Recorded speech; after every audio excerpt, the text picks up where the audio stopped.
Bayangin deh, kamu datang ke kantor suamimu, niatnya cuma nganterin dokumen. Tapi apa yang kamu dapat? Kamu diseret keluar sama ibu mertua kamu sendiri, di depan semua orang. Diseret kayak penjahat, dihina di depan pelakor, dan yang paling menyakitkan. Suami kamu diam aja, malah ikut ngetawain kamu. Padahal mereka semua gak tahu. Kantor yang mereka injak itu, milik kamu. Hartanya, rumahnya, mobilnya, gaji suamimu, semua dari kamu. Tapi mereka malah ngerendahin kamu seolah kamu gak ada harganya. Gimana rasanya? Sakit? Marah? Pengin balas? Nah, di cerita kali ini, kamu bakal lihat gimana seorang wanita yang dihina habis-habisan, justru bangkit, dan membungkam semua mulut yang pernah merendahkannya. Judulnya, Aku diseret ibu mertua di kantor suamiku di depan pelakor dan semua orang hanya karena harta. Mereka tak tahu aku yang punya semua harta sekaligus kantor tempat suamiku bekerja. Jangan lupa, duduk manis dan simak sampai akhir. Karena balas dendam elegan itu, selalu lebih sakit dari hinaan. Yuk, kita mulai ceritanya. Langit sore tampak mendung ketika Alia melangkah keluar dari pasar tradisional dengan 2 kantong belanjaan besar di kedua tangannya. Peluh membasahi keningnya, meski ia tetap tersenyum. Jaket tipis yang ia kenakan sudah tampak usang, tapi tatapan matanya masih penuh semangat. Al, hati-hati bawaannya, suara nenek pemilik warung sayur memanggilnya. Alia menoleh dan tersenyum hangat. Iya, Bu. Terima kasih ya sayurnya. Dia menatap motor tuanya yang sudah beberapa kali mogok. Tapi motor itu setia menemaninya mengantar pesanan catering dan bahan makanan ke rumah. Sejak menikah dengan Dimas 3 tahun lalu, Alia nyaris mengurus semuanya sendiri. Mulai dari rumah tangga, urusan keuangan, bahkan biaya renovasi rumah mertua. Tapi, tak pernah sekalipun ia mendengar kata terima kasih dari suaminya. Malam itu di rumah, Alia sedang mempersiapkan makan malam. Dimas pulang larut, dengan wajah letih namun cuek. Jas kerjanya masih menempel di badan, dan aroma parfum wanita asing tercium samar-samar dari pakaiannya. Alia mencoba mengabaikan perasaannya. Mas, makan dulu ya. Alia udah masak sop ayam kesukaan Mas, ucapnya lembut. Dimas hanya melirik sekilas. Aku udah makan di luar. Jangan paksa aku makan masakan rumah terus. Kuno. Ucapan itu seperti pisau yang menusuk hati Alia. Tapi ia hanya menunduk, pura-pura tak sakit hati. Ia tahu, belakangan ini suaminya mulai berubah. Lebih sibuk, lebih kasar, dan lebih jauh. Paginya, Alia mengantar pesanan catering ke 2 kantor dan 1 rumah pelanggan. Ia melakukannya tanpa bantuan siapapun. Tangannya cekatan, senyumnya tetap merekah saat pelanggan memuji rasa masakannya. Kalau kamu buka restoran, pasti laris loh, Mbak Alia, kata salah satu pelanggan. Alia hanya tersenyum. Dalam hatinya ia tahu, ia bisa saja membuka restoran mewah, punya pegawai banyak, bahkan bisa membeli franchise ternama. Karena diam-diam, Alia adalah pemilik tunggal dari perusahaan besar warisan mendiang ayahnya. Tapi ia memilih hidup sederhana. Ia ingin Dimas mencintainya bukan karena harta. Ia ingin mertua menerimanya karena kepribadiannya, bukan karena nama besar keluarganya. Namun, semua itu ternyata sia-sia. Di rumah mertua, ibu udah bilang dari dulu, kamu itu nggak cocok sama anak saya. Lihat tuh, tiap hari cuma jualan makanan, ke pasar kayak pembantu. Hardik Burika, ibu mertua Alia, dengan suara keras. Ibu, Alia mencoba bersuara tenang. Alia kerja buat bantu Mas Dimas. Biar semua keperluan rumah bisa terpenuhi. Alasan, kamu itu cuma numpang hidup. Rumah ini aja dibeli dari hasil kerja Dimas di kantor. Jangan sok jadi pahlawan. Alia terdiam. Ia menatap rumah 2 lantai itu. Mertua tak pernah tahu, rumah yang mereka tinggali sekarang, sertifikatnya masih atas nama Alia.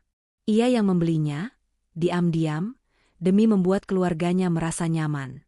Dan kini, rumah itu menjadi tempat dirinya diinjak harga dirinya. Di kantor tempat Dimas bekerja, Dimas sedang berbicara dengan seorang wanita muda berambut panjang, mengenakan pakaian ketat dan riasan menor. Namanya Tiara. Bukan hanya rekan kerja, tapi juga selingkuhan Dimas sejak berbulan-bulan lalu. Mas, kapan sih kita bisa jalan bareng keluar kota? Jangan cuma nginep di hotel deh. Aku bosen, goda Tiara manja. Dimas tertawa kecil. Sabar sayang.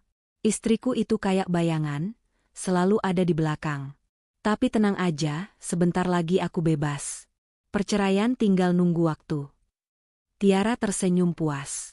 Mereka tak tahu, salah satu staf diam-diam mendengar pembicaraan mereka. Dan staf itu adalah orang kepercayaan Alia. Malam hari, Alia duduk di beranda rumah sambil menatap langit.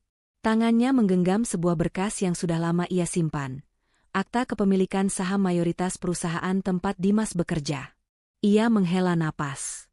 Mas, kalau kamu tahu siapa aku sebenarnya, apa kamu masih akan hina aku seperti ini? Bisiknya lirih. Namun, ia tak ingin mengungkapkan jati dirinya terlalu cepat. Ia masih percaya, kebenaran akan menemukan jalannya sendiri. Ia hanya ingin memberikan waktu, sampai semuanya terungkap di saat yang paling tepat. Beberapa hari kemudian, Alia menerima panggilan dari kantor Dimas. Ada dokumen yang harus ditandatangani sebagai pemegang saham utama. Ia pun memutuskan datang sendiri. Namun keputusannya itu justru menjadi awal dari sebuah penghinaan besar. Saat ia melangkah ke lobi kantor, banyak pegawai memandangnya aneh. Penampilannya yang sederhana dianggap tidak pantas masuk ke lingkungan perusahaan elit. Salah satu resepsionis menahannya. Maaf, Ibu. Tamu tidak diperkenankan masuk tanpa izin. Alia menunjukkan ID-nya sebagai pemegang saham. Tapi sebelum resepsionis sempat memeriksa lebih lanjut, Bu Rika datang tergesa-gesa. Alia? Kamu ngapain kesini? Mau bikin malu anakku lagi? Hah? Teriaknya. Ibu, saya hanya ingin menyerahkan dokumen ini. Ada tanda tangan yang harus saya. Kamu pikir kamu siapa? Hah? Tempat ini bukan buat orang kayak kamu. Tanpa diduga, Bu Rika menarik lengan Alia dan menyeretnya keluar kantor. Di depan semua pegawai. Di depan Tiara. Di depan Dimas, yang hanya berdiri diam melihat istrinya diperlakukan seperti sampah. Alia hanya bisa menahan air mata. Tapi bukan karena sakit. Tapi karena ia tahu, balasan untuk semua ini sudah sangat dekat. Akhir bab ini ditutup dengan suara narator. Kadang, diamnya seorang wanita bukan karena dia lemah. Tapi karena dia sedang memberi waktu untuk sebuah balasan yang lebih mematikan. Mereka menyeretnya, menghinanya, menjatuhkannya di hadapan publik. Tapi mereka tak tahu, wanita itu adalah pemilik dari segalanya. Dan saat topeng itu dibuka, mereka akan menangis menyesal, tapi semuanya sudah terlambat. Sejak insiden memalukan di kantor itu, Alia memilih untuk tak lagi pulang ke rumah mertua. Ia tinggal sementara di rumah lama peninggalan ayahnya, yang terletak di kawasan elit namun jarang ia kunjungi. Sementara itu, di rumah besar yang dulunya Alia beli untuk keluarganya, suasana justru penuh tawa. Bu Rika tampak puas. Lihat tuh, akhirnya dia tahu tempatnya. Mana ada perempuan kampungan kayak dia pantas jadi istri Dimas? Gumamnya sambil menyeruput teh. Tiara yang kini semakin leluasa keluar masuk rumah itu pun ikut menimpali. Udah saatnya Mas Dimas hidup sama orang yang selevel. Bu, saya kan juga kerja di kantor yang sama, paham dunia Mas Dimas. Bu Rika menepuk tangan Tiara pelan. Makanya, kamu memang cocok. Cantik, pinter, tahu aturan. Nggak kayak si Alia itu, cuma bisa masak dan belanja di pasar. Dimas hanya diam mendengarkan. Ia tampak tak peduli, seolah keberadaan Alia sudah terhapus dari hidupnya. Hari-hari berikutnya, Alia memantau segala pergerakan Dimas dan Tiara dari jauh. Melalui orang kepercayaannya di dalam kantor, ia mendapatkan laporan soal kelakuan keduanya. Bagaimana Dimas mulai menyalahgunakan dana perusahaan, bagaimana Tiara mencuri data tender penting, dan bagaimana keduanya menggunakan fasilitas kantor untuk liburan ke luar kota. Dan semuanya memakai dana dari perusahaan yang ia miliki. Alia tersenyum tipis membaca laporan itu. Bukan senyum bahagia. Tapi senyum dari luka yang perlahan berubah menjadi kekuatan. Sementara itu di rumah besar, Bu Rika mulai bertindak seolah rumah itu miliknya. Ia mengusir beberapa pembantu yang dulu setia pada Alia, dan menggantinya dengan orang-orang pilihannya sendiri. Bu, ini surat listrik atas nama Nyonya. Alia, kami harus. Ngapain sebut-sebut nama itu lagi? Sekarang rumah ini milik keluarga saya. Saya ibu dari manajer di perusahaan itu, hardik Bu Rika pada petugas PLN yang datang membawa tagihan. Ia bahkan mulai menyebar gosip ke tetangga sekitar. Itu si Alia kabur karena nggak sanggup ngurus suaminya. Makanya sekarang rumah ini saya kelola. Biarlah saya yang atur semuanya. Padahal, sertifikat rumah itu masih aman tersimpan di brankas pribadi Alia. Di sisi lain, Alia mulai mengubah penampilannya. Ia kini mengenakan setelan blazer berwarna gelap, sepatu hak tinggi, dan membawa tas branded keluaran terbatas. Semua hadiah dari partner bisnis luar negeri yang pernah bekerja sama dengan mendiang ayahnya. Namun ia masih sama, sopan, tenang, dan rendah hati. Suatu malam, ia menatap cermin. Kalau dulu aku sembunyi di balik kesederhanaan, sekarang aku akan berdiri dengan harga diriku sendiri. Ia pun mulai merancang rencana besar. Mengganti jajaran direksi dalam waktu 1 bulan ke depan. Menggelar audit menyeluruh terhadap divisi tempat Dimas bekerja. Mengatur jadwal kunjungan rahasia ke kantor sebagai pemilik utama. Tapi semua dilakukan tanpa sepengetahuan siapapun, bahkan orang kepercayaannya hanya tahu secuil dari rencananya. Sementara itu, Dimas semakin tak terkendali. Ia mulai sering pulang malam. Terkadang tidak pulang sama sekali. Ia merasa dirinya sudah berada di puncak karir. Sebentar lagi, aku bakal naik jabatan jadi direktur. Hidup enak, punya istri baru yang sevisi bebas dari drama. Katanya pada Tiara suatu malam di restoran mahal. Tiara hanya tersenyum sambil mengaduk wine-nya. Dalam hati, ia tahu ia sedang bertaruh.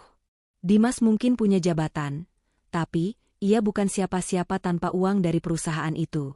Dan Tiara sadar, selama ini yang menopang gaya hidup mereka bukan gaji Dimas, tapi kekuatan tersembunyi dari orang yang mereka injak-injak selama ini, Alia. Satu malam di akhir pekan, Bu Rika mengadakan arisan di rumah besar.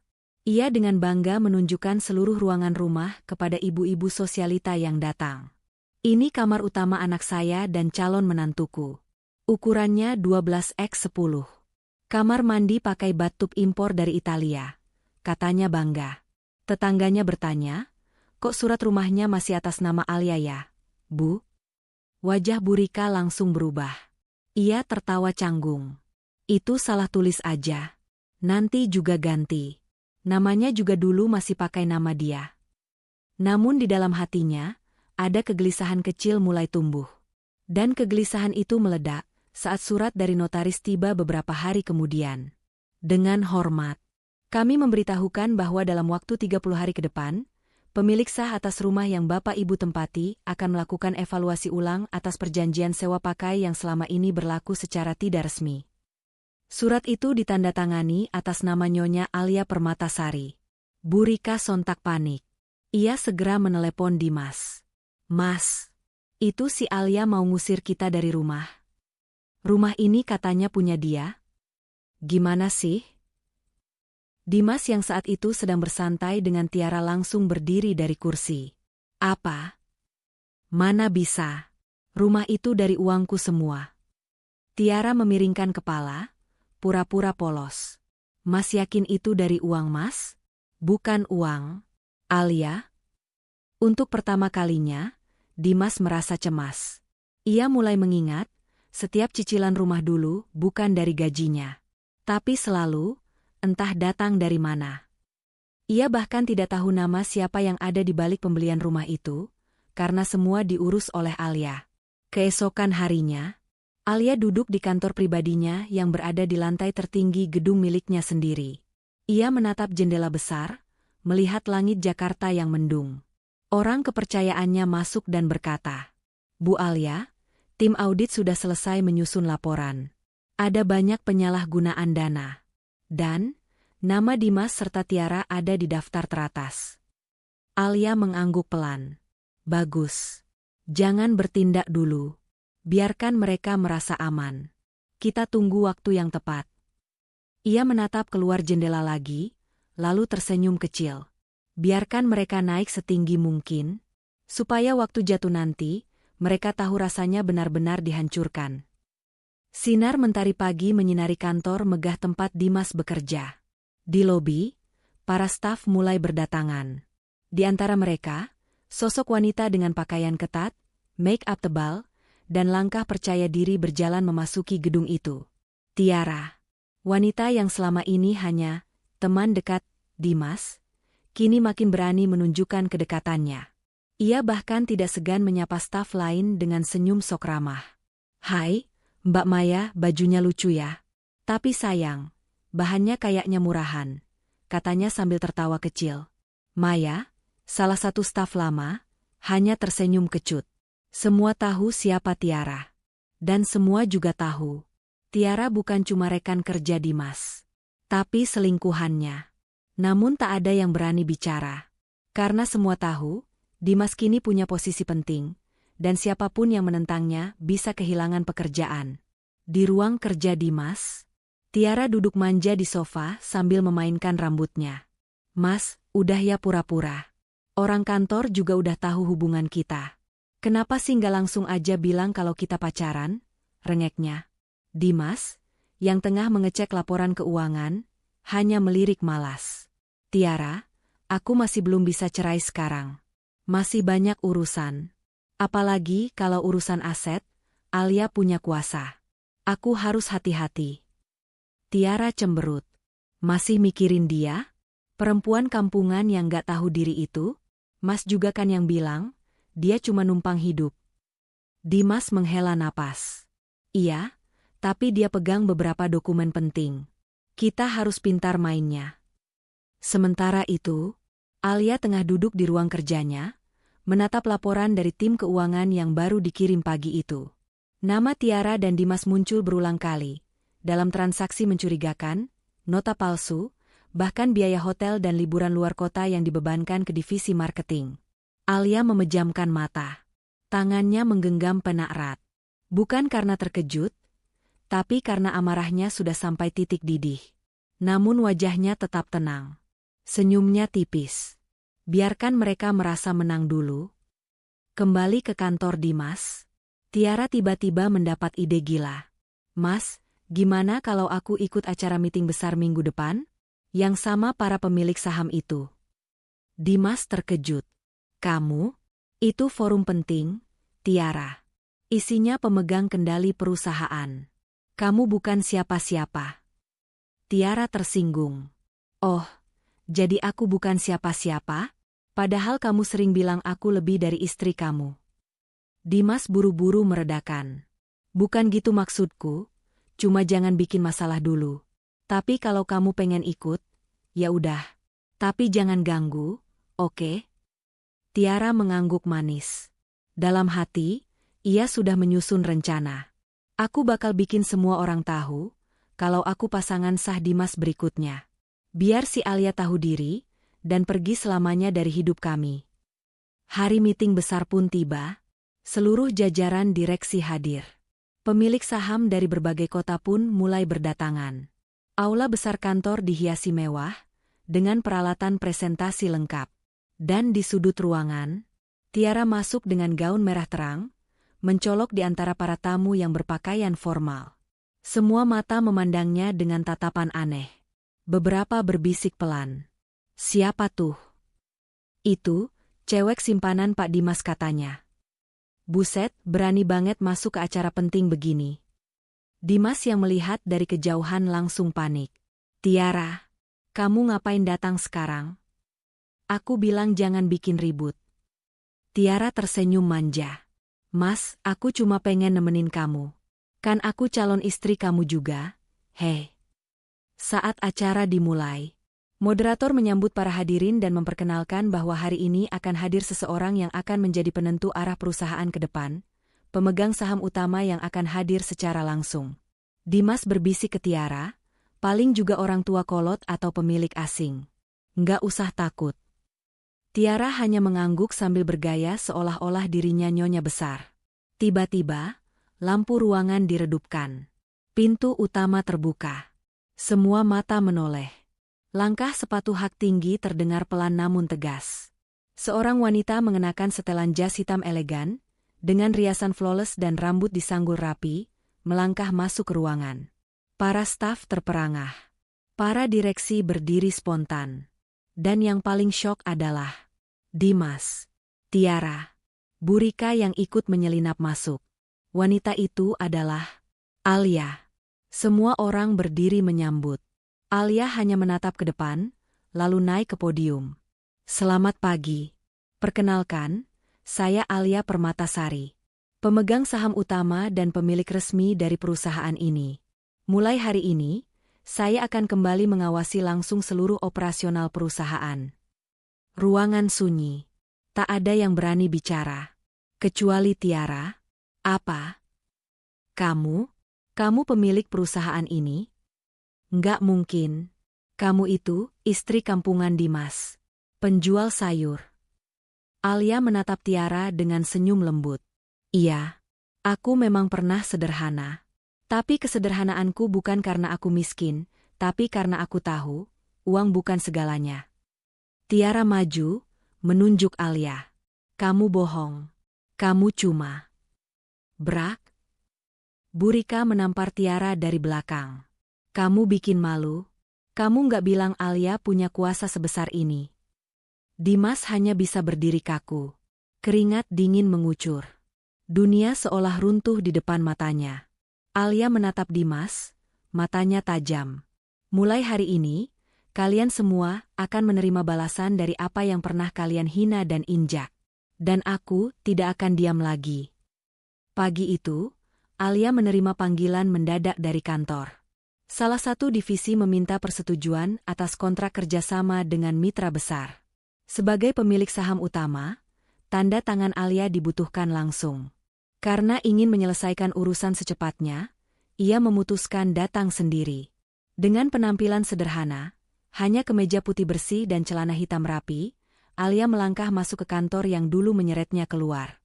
Ia sengaja tampil biasa, seperti dirinya yang dulu.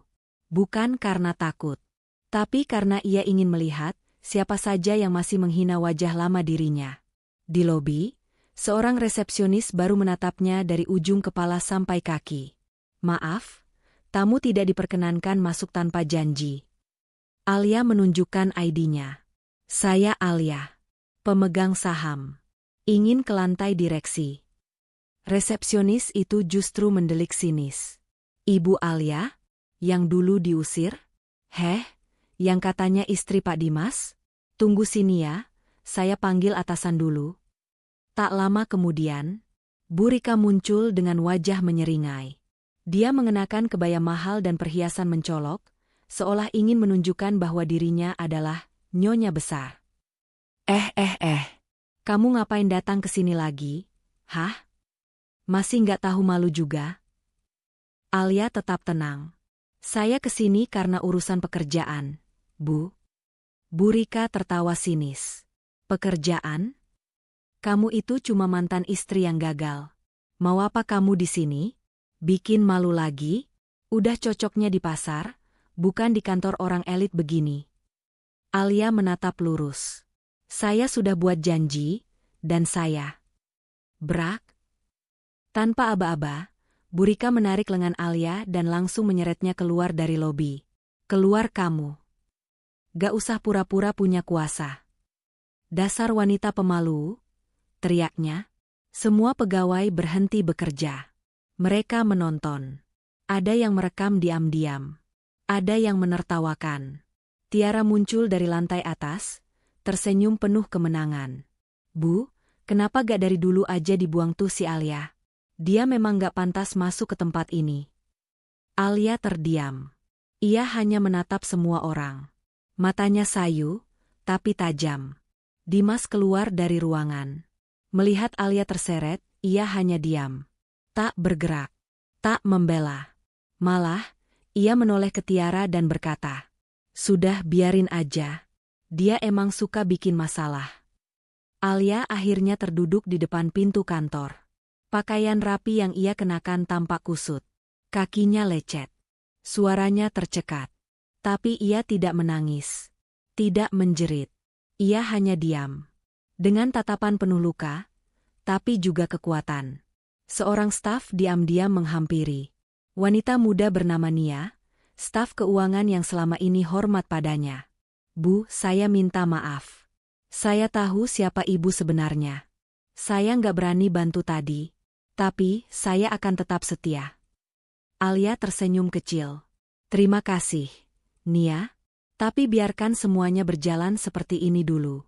Mereka belum tahu bahwa ini bukan akhir, tapi permulaan. Sementara itu, di dalam kantor, Tiara dan Burika tertawa bersama. Dimas ikut tersenyum puas. Akhirnya ya, Bu, si kampungan itu tahu diri juga, ujar Tiara sambil merapikan makeupnya. Burika menyahut, udah saatnya keluarga kita bersih dari orang rendahan.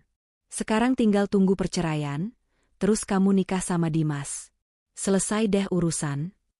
Dimas mengangguk pelan. Biar dia tahu rasa. Udah enak-enakan numpang tinggal, numpang hidup, sekarang sok-sokan datang ke kantor. Mereka bertiga tertawa, tanpa tahu bahwa semua CCTV di kantor sedang direkam dan dikirim otomatis ke server milik Alia. Malam itu, Alia kembali ke rumah lamanya. Ia duduk di depan meja kerja besar, membuka laptop, dan memainkan beberapa rekaman dari kantor. Wajah Burika menarik paksa tangannya. Tiara tertawa sambil mengejek. Dimas berdiri diam dengan senyum mengejek. Alia menatap layar. Lalu berdiri dan menyalakan lampu ruangan yang menyinari sekelilingnya. Di balik ruangan itu, tersusun dokumen legalitas perusahaan, sertifikat rumah besar, dan bukti transaksi korupsi Dimas serta Tiara. Ia mengambil satu berkas dan menyerahkannya ke pengacaranya.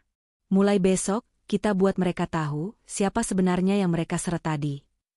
Sejak insiden memalukan itu, Alia benar-benar menghilang. Nomor teleponnya tak aktif. Rumah besar yang selama ini ditempati Dimas dan Burika mulai sepi dari kabar hukum. Pegawai kantor pun tak lagi melihat sosok wanita sederhana yang dulu sering datang membawa dokumen. Tiara bersorak gembira. Hah? Akhirnya si kampungan itu sadar diri juga. Udahlah, dia pasti ngumpet di pojok dunia. Nangis-nangis karena malu, katanya saat makan malam bersama Dimas dan Burika. Dimas pun terlihat semakin bebas. Ia tak perlu lagi menyembunyikan hubungan gelapnya. Bahkan kini Tiara sudah tidur di kamar yang dulu ditempati Alia. Ia merasa seperti raja. Mengira dunia telah tunduk padanya. Tapi semua itu hanya ilusi. Karena Alia tak benar-benar menghilang. Dia hanya menyingkir untuk bangkit lebih tinggi. Sementara itu, di tempat yang jauh dari pusat kota, Alia tinggal di villa pribadi milik almarhum ayahnya, tersembunyi di balik perbukitan. Rumah besar, sepi, tenang, dan aman. Di sanalah ia menyusun seluruh langkah selanjutnya. Ditemani pengacaranya, ia membuka dokumen demi dokumen. Bu, kita bisa langsung ajukan gugatan untuk penggelapan dana. Posisi Bu Alia kuat. Semua bukti sudah lengkap, ucap sang pengacara. Tapi Alia menggeleng. Belum. Biarkan mereka merasa menang dulu. Biarkan mereka mabuk dengan kesombongan. Aku ingin mereka jatuh saat sedang tertawa. Hari-hari terus berlalu. Dimas makin percaya diri. Di kantor, ia mulai mengatur jalur cepat menuju kursi direktur. Ia bahkan menyebar berita bahwa dirinya sudah tidak punya hubungan dengan Alia. Alia?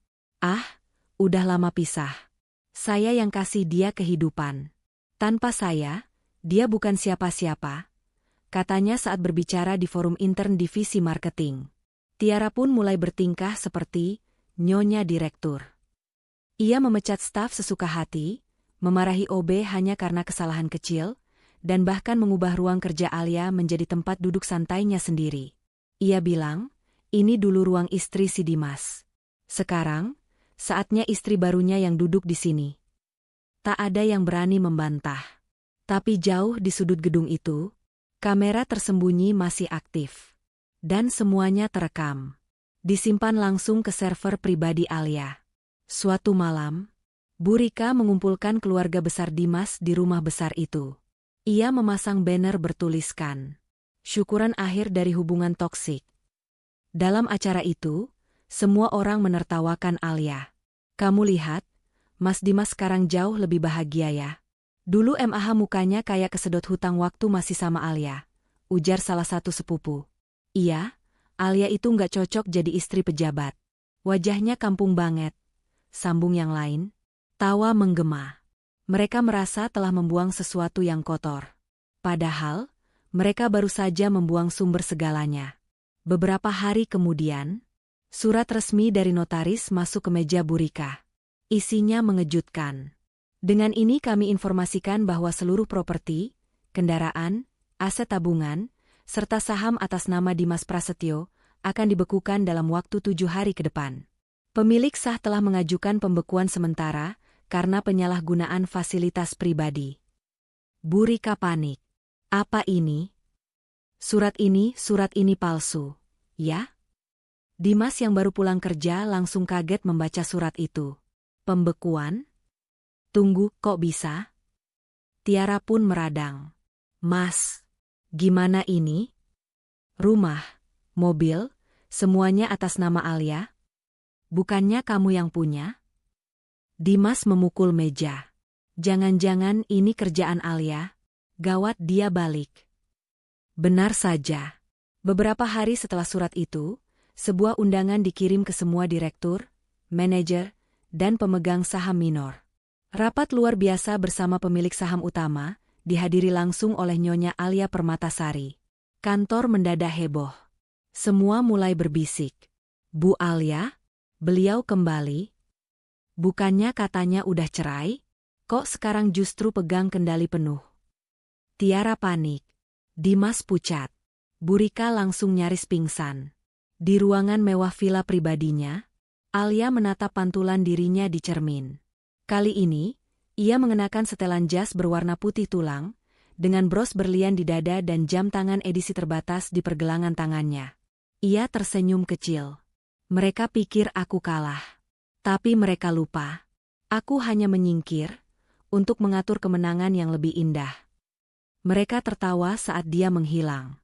Tapi mereka tak tahu, di balik keheningan itu, ada badai yang sedang disiapkan. Dan saat badai itu datang, tak akan ada tempat untuk bersembunyi. Pagi itu, suasana kantor mendadak tegang. Para pegawai mengenakan pakaian terbaik. Para manajer saling bisik-bisik. Bahkan direktur utama turun tangan memeriksa ruangan rapat utama. Semua bertanya-tanya, siapa sebenarnya Nyonya Alia Permatasari? Kenapa tiba-tiba perusahaan kembali ke tangan wanita yang selama ini dianggap hanya istri karyawan biasa? Tak ada yang berani menjawab. Tapi semua tahu, hari itu bukan hari biasa. Karena pemilik sebenarnya akan datang. Sementara itu di rumah besar, Bu Rika panik. Ia mondar-mandir sambil menggenggam surat pembekuan aset. "Mas, rumah kita gimana? Katanya mau dibekukan. Surat-suratnya semua atas nama Alia?" Dimas menepuk dahinya. "Ibu, dari dulu saya udah bilang jangan ribut sama Alia. Kita nggak tahu apa-apa soal kekuatan dia." Tiara ikut panik. "Kita nggak bisa diam aja, Mas. Gimana kalau dia datang balas dendam? Aku bisa dipecat. Kita bisa miskin." Dimas menghela napas. Untuk pertama kalinya, ia mulai merasakan rasa takut yang selama ini dirasakan Alia saat dihina dan diinjak oleh mereka. Di kantor, jam 10 pagi, pintu lift lantai utama terbuka. Seorang wanita anggun melangkah keluar. Alia. Tapi bukan Alia yang dulu. Kini ia tampil seperti wanita paling berkuasa di ruangan itu. Setelan blazer hitam, high heels mahal, kacamata hitam elegan, dan tatapan lurus ke depan. Semua pegawai terdiam. Resepsionis yang dulu mencegahnya masuk, kini menunduk dalam-dalam. Beberapa orang mencoba menyapa gugup. Selamat pagi, Bu Alia." Alia hanya tersenyum tipis. Ia langsung menuju ruang rapat besar, di mana seluruh direksi sudah duduk rapi. Acara dimulai. Direktur utama berdiri, lalu berkata, Selamat datang kepada Ibu Alia Permatasari, pemilik mayoritas saham PT Guna Tama Sejahtera. Mulai hari ini, seluruh keputusan strategis perusahaan akan kembali berada di bawah kendali beliau. Semua hadirin berdiri dan memberi tepuk tangan. Alia bangkit dari kursinya, berdiri di hadapan puluhan orang. Terima kasih. Saya tidak akan banyak bicara. Saya hanya ingin menyampaikan 3 hal penting hari ini. Suasana hening. 1. Semua laporan keuangan akan diaudit ulang. Saya mendeteksi banyak penyalahgunaan dana selama beberapa bulan terakhir. 2. Saya akan melakukan evaluasi besar-besaran terhadap semua pejabat perusahaan, termasuk manajer, terutama manajer divisi pemasaran. Dimas yang hadir di ruangan itu langsung pucat. Napasnya menahan. Dan 3. Alia melepaskan kacamatanya dan menatap tajam ke seluruh ruangan.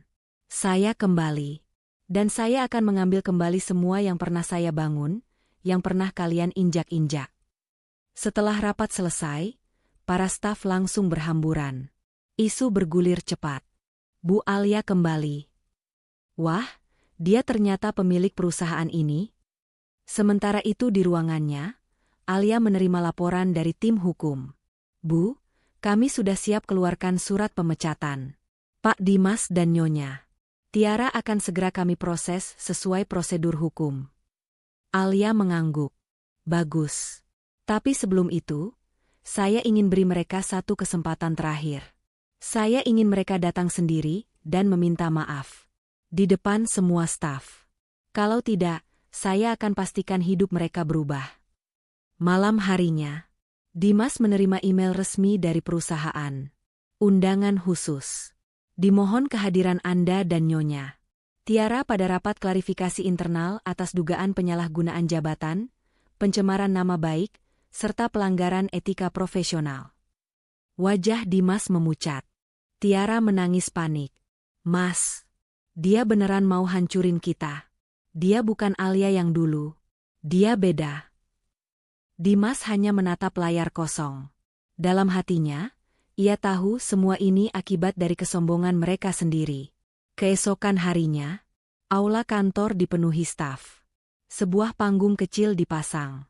Semua orang hadir, dari OB hingga direktur, termasuk Bu Rika yang memaksa ikut. Tak lama kemudian, Dimas dan Tiara muncul dengan pakaian rapi namun wajah tegang. Alia duduk di kursi utama, dikelilingi para pengacara dan staf HR. Ia berdiri. Hari ini saya beri kalian kesempatan untuk bicara. Dimas maju. Wajahnya merah padam. Alia, aku minta maaf. Atas semua yang pernah aku lakukan. Tiara menyusul. Saya juga minta maaf. Saya tak tahu siapa ibu sebenarnya. Alia menatap mereka, lalu berkata pelan. Kalian tidak perlu tahu siapa saya. Yang perlu kalian tahu adalah batas kesabaran seseorang. Dan kalian sudah melewati batas itu. Alia menyerahkan satu map ke staf HR. Saya serahkan proses hukum dan pemecatan mereka ke tim internal. Mulai hari ini, mereka bukan lagi bagian dari perusahaan ini. Semua staf terdiam. Tiara menangis. Dimas menunduk. Bu Rika marah-marah, tapi tak bisa bicara banyak. Alia melangkah meninggalkan panggung. Di belakangnya, keluarga yang dulu menghina, kini duduk tak berdaya. Tertunduk. Dipermalukan. Saat seseorang kembali dalam diam, bukan karena dia kalah, tapi karena dia sedang menyiapkan panggung untuk kemenangan. Dan hari itu, dunia tahu siapa sebenarnya yang punya kuasa. Beberapa hari setelah kejadian di kantor, suasana rumah besar yang selama ini ditempati Dimas, Tiara, dan Bu Rika mulai berubah. Semua penghuni gelisah. Tagihan listrik dan air mulai menumpuk. Internet diputus. Dan yang paling mengejutkan, notaris datang membawa surat perintah pengosongan rumah. Dengan ini kami meminta penghuni rumah atas nama Alia Permatasari untuk segera mengosongkan properti dalam waktu 3x 24 jam. Surat kepemilikan sah berada atas nama beliau sepenuhnya. Bu Rika langsung histeris. Apa-apaan ini? Rumah ini milik keluarga kami. Keluarga Dimas. Mana bisa si Alia seenaknya ngusir kita? Petugas hanya menggeleng. Maaf Bu, ini perintah hukum. Kalau tidak dikosongkan dalam waktu yang ditentukan, kami akan lakukan eksekusi dengan pengawalan aparat. Sementara itu, Alia duduk tenang di ruang kerjanya. Di hadapannya, satu map berisi dokumen sah. Sertifikat rumah. Bukti pembelian tunai atas namanya. Transfer langsung dari rekening pribadi miliknya. Semua lengkap. Tak bisa dibantah. Ia berdiri, menatap jendela. Sinar matahari sore menyinari wajahnya yang tegas namun damai. Sekarang waktunya, aku ambil kembali apa yang mereka rampas dengan penghinaan. Hari pengosongan tiba. Pagi itu, mobil hitam mewah berhenti di depan gerbang rumah besar. Dari dalamnya keluar Alia, mengenakan gaun putih bersih dan high heels elegan. Rambutnya diikat rapi. Wajahnya tanpa ragu. Di belakangnya, hadir tim pengacara dan petugas notaris. Alia berdiri tepat di depan pagar rumah yang dulu jadi tempat ia dihina dan diusir. Kini, ia datang sebagai pemilik tunggal. Di dalam rumah, Burika panik memindah-mindahkan koper. Tiara menangis di pojokan. Dimas hanya diam, duduk lemas di sofa yang sebentar lagi bukan miliknya lagi. Kita harus lawan ini, Mas. Kita harus gugat balik Alia, teriak Burika. Dimas menggeleng. Nggak bisa, Bu, semuanya sah. Rumah ini bukan atas nama saya, tapi atas nama Alia sejak awal. Bahkan listrik aja pakai nama dia. Tiara mengusap air matanya. Aku nggak nyangka dia bisa sekuat ini. Brak. Pintu depan terbuka. Alia melangkah masuk perlahan. Para petugas mengiringinya. Semua penghuni rumah terdiam. Napas mereka tercekat. Burika langsung berdiri dan menunjuk Alia. Kamu sengaja mau permalukan kami ya? Dasar perempuan dendam. Alia tetap tenang. Ia menatap sekeliling ruangan, lalu berkata pelan. Bukan dendam, Bu. Saya hanya mengambil kembali apa yang selama ini saya bangun. Rumah ini, saya beli. Dengan uang hasil kerja keras saya. Bukan uang Dimas, bukan uang Ibu. Tapi saya diusir dari sini, diseret keluar, oleh tangan-tangan yang tak tahu malu. Dimas menunduk. Tak berani menatap Alia. Petugas notaris menyerahkan satu surat. Bu Alia, ini berita acara penguasaan kembali rumah. Silakan tanda tangan. Alia menandatangani dengan tangan mantap. Lalu ia menatap ke arah keluarga itu. Saya beri kalian waktu sampai sore. Angkut barang kalian. Karena malam ini, rumah ini bukan tempat kalian lagi. Tiara menangis. Dimas hanya bisa tertunduk. Burika masih memaki-maki, tapi semua sia-sia. Alia berjalan naik ke lantai 2, masuk ke kamar lamanya. Kamar yang dulu ia bangun sendiri, pilih sendiri desainnya, tapi diserahkan begitu saja untuk Tiara dan Dimas. Ia membuka lemari. Di dalamnya masih ada sisa barang-barangnya, ditumpuk sembarangan. Ia menghela napas. Sekarang semuanya kembali padaku. Sore harinya, mobil-mobil pick-up pengangkut barang berhenti di depan rumah. Para tetangga mulai keluar melihat keributan. Di sisi pagar, Alia berdiri sambil memegang dokumen kepemilikan rumah. Ekspresinya tenang, dingin, dan penuh kuasa. Sementara itu, Dimas dan Tiara keluar sambil menyeret koper. Wajah mereka kusut. Burika menjerit-jerit tak karuan. Lihat tuh. Dia usir kita. Padahal dulu hidup dari keluarga kita. Salah satu tetangga berbisik. Loh, katanya dulu rumah ini punya si Alia, ternyata bener toh? Yang diusir itu mereka? Pantes aja, rumah ini berubah sejak si Alia pergi. Sekarang dia balik lagi, yang lain malah terusir. Momen paling memuaskan pun terjadi. Alia melangkah ke depan gerbang. Ia menatap mereka bertiga yang sekarang berdiri di trotoar, kepanasan, lemas, membawa koper dan wajah penuh malu.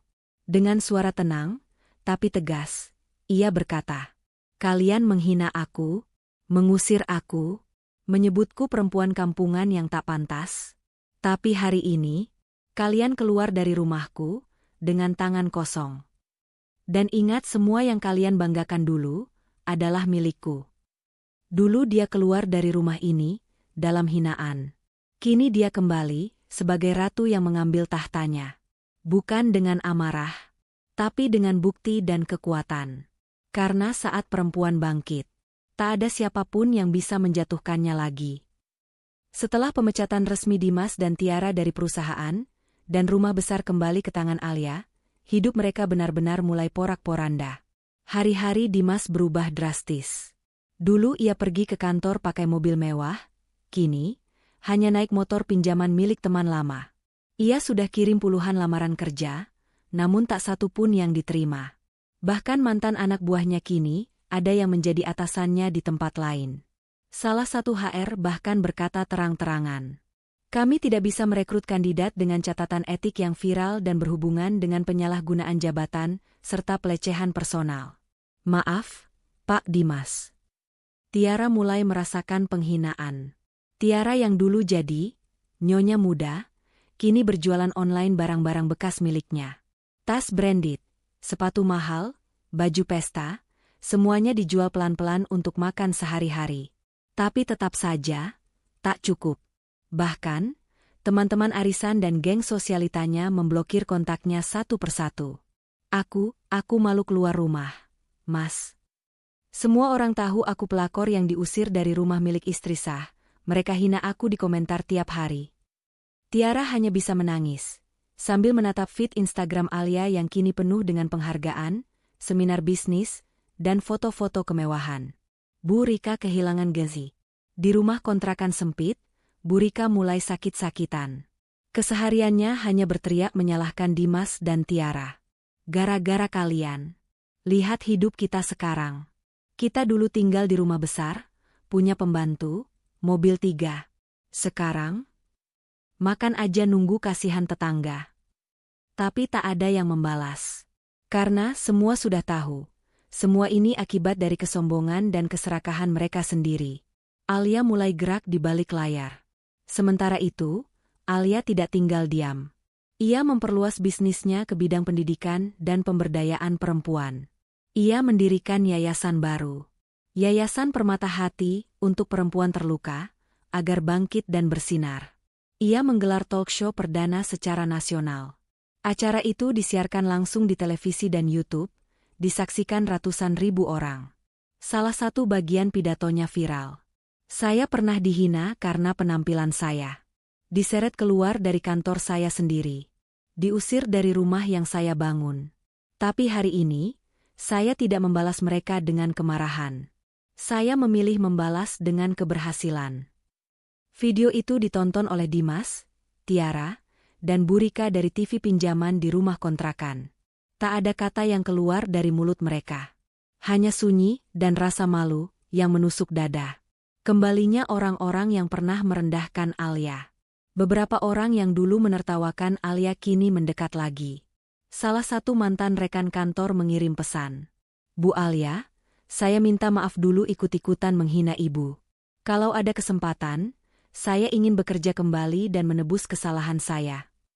Alia membaca pesan itu, lalu hanya tersenyum. Ia tidak membalas. Karena dia tahu, diamnya lebih menyakitkan daripada kemarahan. Pengakuan dari pihak lawan. Dimas suatu malam termenung, menatap langit-langit kamar sempit. "Alia bukan perempuan biasa. Aku salah besar. Dia bukan wanita kampungan. Dia ratu dalam diam. Dan aku kehilangan berlian karena mengejar kaca murahan." Tiara pun berkata lirih, "Kalau waktu bisa diulang, aku gak akan pernah campur tangan rumah tangga orang." Bu Rika menangis lagi malam itu. Tapi bukan karena sakit. Tapi karena malu. Malu pada dirinya sendiri. Hidup selalu punya cara membalas mereka yang menindas. Tapi balasannya tidak dengan emosi. Kadang balasannya datang dalam bentuk kehilangan, kehancuran, dan kesadaran bahwa orang yang dulu dihina, kini berdiri jauh lebih tinggi, tak bisa dijangkau lagi. Beberapa bulan telah berlalu sejak Alia mengambil alih kembali rumah, kekayaan, dan perusahaan yang selama ini diam-diam ia miliki. Namun untuk Dimas, Tiara, dan Bu Rika, bulan-bulan itu adalah neraka paling nyata. Setiap pagi Dimas bangun di rumah kontrakan sempit 2 kamar. Bukan di rumah besar penuh pelayan seperti dulu. Kini dia hanya punya 1 handuk, 2 setel pakaian, dan motor butut pinjaman tetangga. Sudah lebih dari 60 lamaran ia kirimkan ke berbagai kantor. Tapi hasilnya sama, ditolak. Bukan hanya karena video viral tentang penghinaan terhadap Alia. Tapi karena semua orang tahu, Dimas adalah mantan karyawan yang memalukan, memanfaatkan kekuasaan istrinya, lalu mengkhianatinya. Kami tak bisa menerima kandidat dengan catatan konflik internal yang mencoreng reputasi perusahaan, ucap salah satu HRD saat menolak. Dimas hanya bisa menunduk. Dia sadar, hidupnya hancur bukan karena Alia membalas, tapi karena dia sendiri yang membakar jembatan. Tiara tak kalah terpuruk. Tas mewahnya dijual di marketplace. Sepatu branded tinggal 1 pasang. Makeup mahalnya sudah kering karena tak terbeli lagi. Dia mencoba cari uang dengan jualan live streaming baju bekas di TikTok. Tapi setiap kali muncul, komentar penuh hujatan membanjiri. Pelakor miskin. Pakai baju mantan istri orang. Ya? Dulu sok nyindir kampungan, sekarang jualan baju sisa. Air mata Tiara tak berhenti mengalir malam-malam. Ia merasa seperti disiksa oleh dunia yang dulu ia rendahkan. Dan ironisnya, semua ini dimulai saat dia menyentuh kehidupan wanita yang tak pernah dia kenal sepenuhnya. Alia. Bu Rika kini tinggal bersama Dimas dan Tiara. Ia sudah menjual semua perhiasannya. Bahkan sempat datang ke rumah Alia dengan membawa buah tangan dan tangisan palsu. Tapi Alia tidak membukakan pagar. Ia hanya menyuruh satpam menyampaikan 1 kalimat. Tolong sampaikan ke beliau, rumah ini tak lagi membuka pintu untuk penghinaan yang sama 2 kali. Bu Rika menangis seharian di depan pagar, tapi tak ada yang keluar. Karena Alia tahu, air mata mereka bukan karena sadar. Tapi karena semua yang mereka rampas, kini kembali ke tangan yang benar.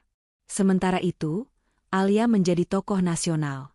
Ia diundang ke berbagai seminar, acara TV, dan talk show untuk membagikan kisah hidupnya. Bagaimana ia dipermalukan, diseret, diusir dari hartanya sendiri, lalu bangkit dan mengambil kembali semuanya.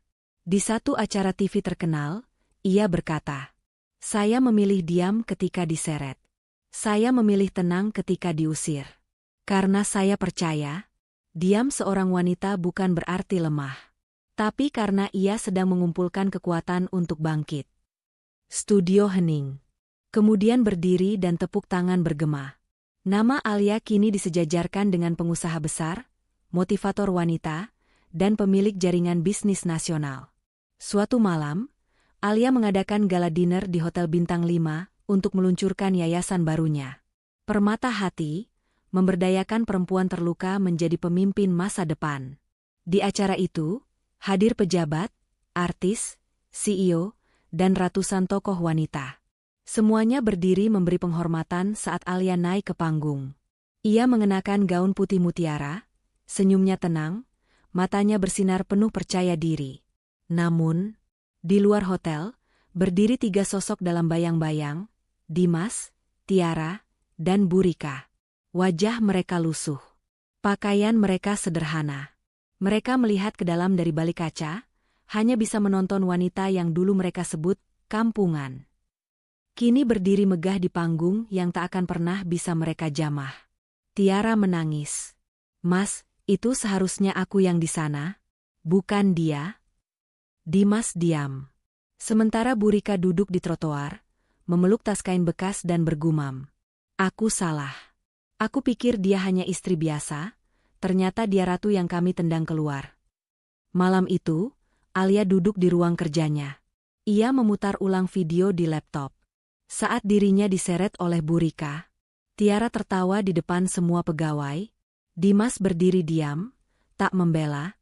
Alia menghela napas panjang, lalu tersenyum tipis. Ia menekan tombol delete. "Kini aku sudah tak perlu lagi menyimpan luka. Karena lukanya telah berubah jadi pelindung. Dan aku tak lagi melihat ke belakang. Karena mereka sudah terlalu jauh tertinggal. Balas dendam paling sempurna, bukan dengan amarah, bukan dengan caci maki, tapi dengan keberhasilan yang membuat mereka menangis dalam diam. Karena saat wanita disakiti dan memilih bangkit, ia bukan hanya menyelamatkan dirinya, tapi menginspirasi ribuan lainnya untuk ikut berdiri. 1 tahun berlalu sejak Alia mengambil kembali semua yang pernah dirampas darinya. Selama itu pula, hidupnya berubah total. Ia kini dikenal sebagai ikon wanita Indonesia, pebisnis sukses, pendiri yayasan besar, sekaligus motivator yang mengubah ribuan kehidupan. Tapi hari ini, ada satu hal terakhir yang harus ia selesaikan. Satu pintu yang belum ia tutup. Dan itu adalah memaafkan diri sendiri. Alia berdiri di jendela lantai tertinggi. Di bawah sana, puluhan pegawai berjalan masuk dengan seragam rapi dan senyuman bangga. Mereka tahu, kini mereka bekerja untuk perusahaan yang dipimpin oleh wanita berhati baja dan berjiwa emas. Seorang staf masuk membawakan undangan. Bu Alia, ini ada undangan dari kementerian. Ibu diminta menjadi pembicara utama dalam Hari Perempuan Nasional. Alia tersenyum. Tolong konfirmasi kehadiran saya. Saya akan datang. Dimas duduk di lantai ruang tamu sempit, menonton TV kecil pinjaman tetangga. Acara pagi itu menayangkan cuplikan berita. Inilah sosok Alia Permatasari, wanita yang dulu dihina, kini jadi penggerak perubahan. Kisahnya menjadi inspirasi nasional. Dimas terdiam. Tangannya menggenggam botol air kosong, dan matanya berkaca-kaca. Tiara, yang kini bekerja serabutan menjadi admin online shop milik orang lain, berjalan masuk sambil membawa kantong plastik berisi nasi bungkus. Mas, makanan udah dapet. Tapi cuma 1. Dimas tidak menjawab. Ia hanya menatap layar, seolah ingin masuk ke dalam sana dan bicara pada Alia. Tapi sudah terlambat. Malam itu, Alia menerima panggilan dari ibunya di kampung. Ibu bangga banget sama kamu, nak. Kamu sudah melalui semuanya. Dulu kamu cuma menangis di pangkuan ibu, sekarang semua orang berdiri menyambutmu. Alia tak kuasa menahan air mata. Ibu, semua ini bisa terjadi karena aku belajar satu hal, bahwa kita tidak akan pernah kalah selama kita tidak berhenti bangkit. Hari itu, aula besar dipenuhi ratusan perempuan dari berbagai latar belakang. Pengusaha, ibu rumah tangga, mantan korban kekerasan, pelajar, dan aktivis. Alia naik ke atas panggung dengan tepuk tangan yang menggelegar. Ia berdiri, membungkuk sebentar, lalu bicara. Dulu saya diseret di depan umum. Dihina karena penampilan. Dipanggil perempuan kampungan. Tapi saya tidak membalas dengan makian. Saya tidak membalas dengan amarah. Saya bangkit. Saya ambil kembali harga diri saya. Dan saya jadikan luka saya menjadi pelajaran bagi ratusan perempuan lain. Alia melanjutkan. Kepada kalian yang pernah dijatuhkan, jangan biarkan mereka menentukan nilai dirimu. Karena hari ini, aku berdiri di sini, bukan sebagai korban, tapi sebagai pemenang. Suatu sore, Alia melewati rumah lamanya. Kini rumah itu sudah direnovasi, lebih megah, tapi tetap kosong. Ia turun dari mobil, berdiri sebentar di depan gerbang. Lalu mengambil napas dalam-dalam dan berkata pelan. Terima kasih untuk semua rasa sakit. Karena tanpanya, aku tidak akan pernah tahu seberapa kuat aku bisa berdiri.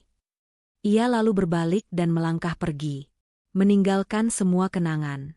Meninggalkan semua luka. Tapi membawa kemenangan yang tak akan pernah bisa dirampas siapapun lagi. Mereka pikir dia lemah. Tapi ternyata, dia hanya diam untuk menyusun kekuatan. Mereka pikir dia akan hancur. Tapi ternyata dia kembali, dan membalikan segalanya. Bukan dengan amarah, tapi dengan keberhasilan yang membuat semua musuhnya menunduk.